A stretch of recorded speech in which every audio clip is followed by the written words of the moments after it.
Hello, friends, and welcome back to Let's Combinate Drugs and Devices. I'm your host, Subhi Saadeh, and in this episode, I wanted to go over 5 quality issues that I've been seeing in the combination product space. I've been working in drug delivery and combination products my whole career. In particular, I've been working in quality in combination products for the last 10 years of my career. And if it's your first time joining the show, I'm Subhi Saadeh. I'm the founder and principal of Let's Combinate BioWorks.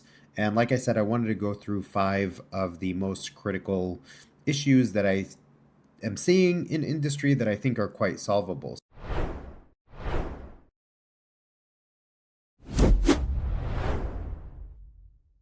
Before we go into the issues, I wanted to level set on the development processes. I'm going to go over this high level. If you want more details, I've done videos on QBD and design controls on my YouTube channel. Design controls or product realization is what the device side uses, and design controls make sure that you have designed and developed the correct product. It validates that the final product was designed in accordance with the user needs. Verification and validation activity is centered around creating objective evidence that that product is the correct product.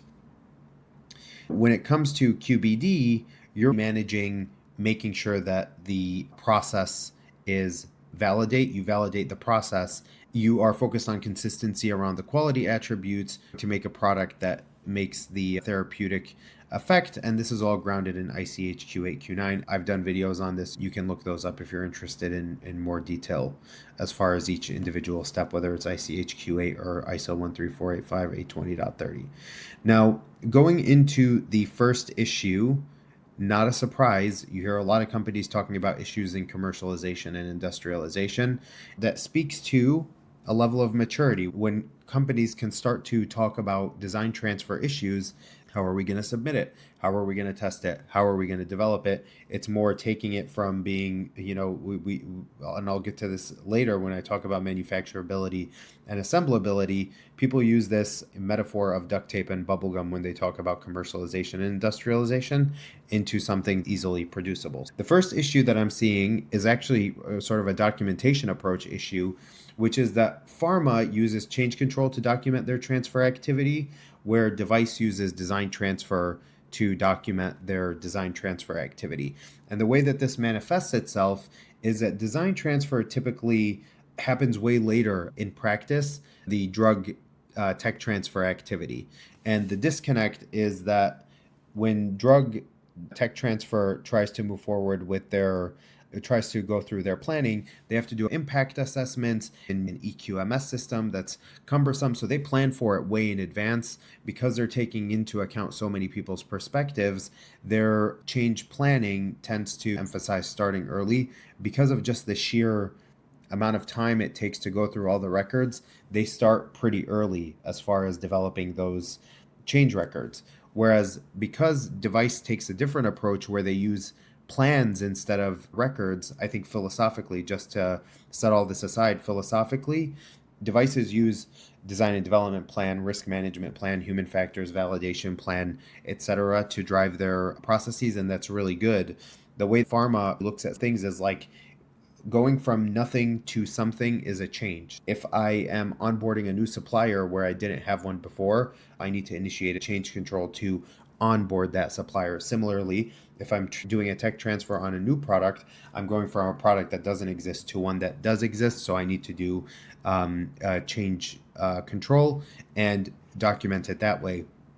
This is a philosophical difference in approach, but I think there is an area, this one looking at design transfer and isolation, we can take a page from the Pharma books. My resolution for this is to use the Pharma change control culture and include device transfer activity as part of the overall program transfer, where you have child records assigned to an overall, or you separate it into its own change control, generated at the same time, so you have continuity as far as the overall transfer of your product. This is something I've personally seen be effective, and so that's what I think is a really good solution, and it kind of takes the best of both worlds and combines it together. Now, the second issue related to design transfer is that design decisions are often made without early input from manufacturing or assembly SMEs. Going back to the pharma-led tech transfer, because it is focused on making sure that the product is ready, the product is available, moving forward without design transfer and commercialization folks as involved as they need to be, which means device manufacturing constraints, tooling tolerances, vendor capabilities surface too late, and this leads to redesign, sometimes having to revalidate, and costly timeline expectations. So the way that you deal with this is you integrate design for manufacturability and assembly reviews early by embedding device manufacturability checkpoints within pharma-led tech transfer milestones. And so what this means is, in the same way that you would do, for example, a machinability study at a site to make sure that the component can actually work on the equipment, you would have some kind of manufacturing and assembly commercialization review early on so that you can deal with getting that input in place in the time that you need it. More than 10 years ago, I was working on commercialization for electromechanical devices, and we would use tools like DFM and DFA by Boothroyd Dewhurst to get to the theoretical minimum part count that you would need to be able to achieve a certain intended outcome. And you would scrutinize each and every part, each and every assembly to see, can you make it in a way where you're reducing the part count? Can you make the part more manufacturable, more easily manufacturable? And what was really cool is we were able to also use this tool working with our procurement colleagues to scrutinize cost estimates that we were getting for a lot of, custom. At the time, we were doing sheet metal, CNC machine parts, cast parts, injection molded, thermoformed parts. We were able to, because we were using mostly custom suppliers, go to them and say, based on this material made with this kind of tooling, made with this cavitation, made with some of the details around the tooling, we're expecting X cost, you're 4 times that. So help us make sense of the numbers. We were able to drive costs down because we were presenting data. Embedding design for manufacturability reviews at key program milestones is really how you deal with this issue. And using tools like DFMEA can help you bring objective evidence so that you're optimizing your designs. Now, issue number 3, control strategies. There's 2 related to control strategies. The first is that sampling plans are often applied without true risk-based thinking. And for me personally, acceptance sampling, AQLs, was my gateway into becoming a quality engineer. It took me a long time to understand it. I say that to say, I think this topic is not that complicated, but it's a topic that takes a little bit of time to put together. The issue that I'm seeing when it comes to sampling plans is that sampling plans are often chosen arbitrarily, or they're not being used appropriately. And so stakeholders are setting in their specs what they perceive to be safety nets, but they're not really risk-based, just overly conservative. Teams default to ISO sampling approaches without really having even a rudimentary understanding of what AQL sampling is supposed to be doing, why, the difference between consumer and producer risk, and the fact that a sampling plan is just protection, it's not a spec. Those things are really important to help your engineers understand. Personally, my own career journey, the reason I struggled with AQLs in particular is because I was learning it in the context of a quality engineer who's trying to set specs. And it wasn't until I spent a lot of time learning about acceptance sampling that I realized, look, you're just going to have to make a judgment call. And having a document that says critical means this AQL, I don't think really solves necessarily the problem of realizing you're making a technical judgment and that a sampling plan is providing you a level of protection. Sampling becomes a checkbox. It's not a true control strategy based on technical or risk-based thinking. The resolution is to follow sampling standards and avoid mixing standards. I see a lot of, in particular, CMOs, I've probably seen it on 5 audits, where they'll use ISO 28859 or Z1.4 and say, even though the sampling plan says accept on 1, we're accepting on 0. That's not how you follow a standard. I understand the mental gymnastics to get to that point, but you're not actually following the standard. There are sampling plans you can use. Understanding that sampling requires judgment and risk-based thinking, and standards are supposed to be followed basically as is. Involving Statisticians and experts when needed is also another way that you can alleviate and bring sort of the temperature down. But I'm seeing teams use and I would say maybe waste a lot of calories because the appropriate stakeholders are not included in these kinds of discussions. So assigning clear ownership for plan and for how you're designing your sampling plan and how you're updating it.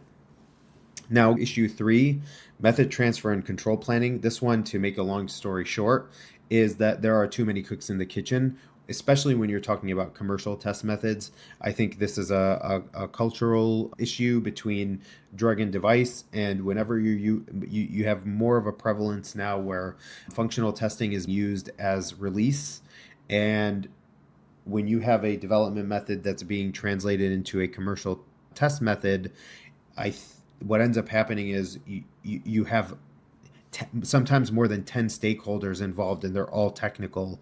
You have analytical development, analytical quality, device quality, QC, the site, sometimes the contract test lab if you're using it, device development engineering, MSAT or commercial manufacturing, and the list goes on. And you end up in a situation where there isn't a clear owner. Planning often happens too late with these test methods. The resolution is to assign a single accountable owner for method development and transfer, circle twice around for commercial test methods, define clear phase gates and responsibilities across development, test method validation, and commercial timelines. Use joint templates so it's all agreed upon. I know test method validation between the drug side and the device side take totally different approaches, which is totally fine, but having a structure that accounts for both, where both teams understand each other, is important. If you need to, hold structured test method transfer reviews and avoid scope creep.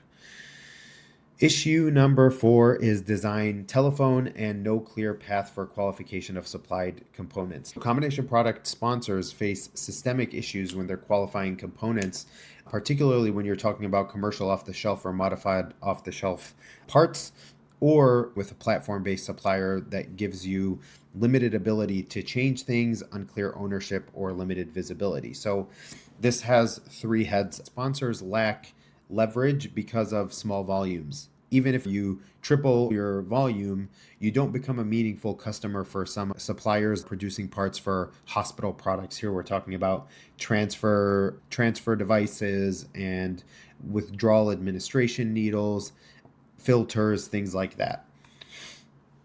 There's also another issue of commercial off-the-shelf and modified off-the-shelf parts limit. You have limited visibility to what the supplier will give you, and you don't really have much input into the design. And then the last thing is that there is no real clear framework for qualification or reevaluation of parts being purchased. This is resolved through a diet version of PPAP for commercial off-the-shelf parts, or a full version of PPAP for custom parts. So what PPAP allows you to do, it's an element of advanced product quality planning used in automotive. It allows you to agree on the specs and design intent with the supplier. One of the companies that I worked at, we used to have a PPAP training that we would give, and this was a pharma company. We had a PPAP training that we would give, a 2-day training, before we would ever start doing any kind of true, you could say, GMP work with a supplier. The important thing was to set the expectation. We had a lot of buying power in many cases because of the sheer volume that we were producing, but we had varying degrees of PPAP expectations that you could modify whether or not you had the leverage or it made sense. So even if you had an off-the-shelf component, you may not be able to lever your way to get access. So in that case, you might do your own testing and validate it's fit for use through engineering builds, machinability, or your own testing on it. PPAP is a really good tool set to understand whether or not what you're purchasing is actually meeting the design intent. And sort of a fun fact from PPAP, it's the only place that I've seen on paper that references the CPK 1.33 expectation on paper, like where it comes from. Issue number 5 is unclear monitoring expectations in combination products.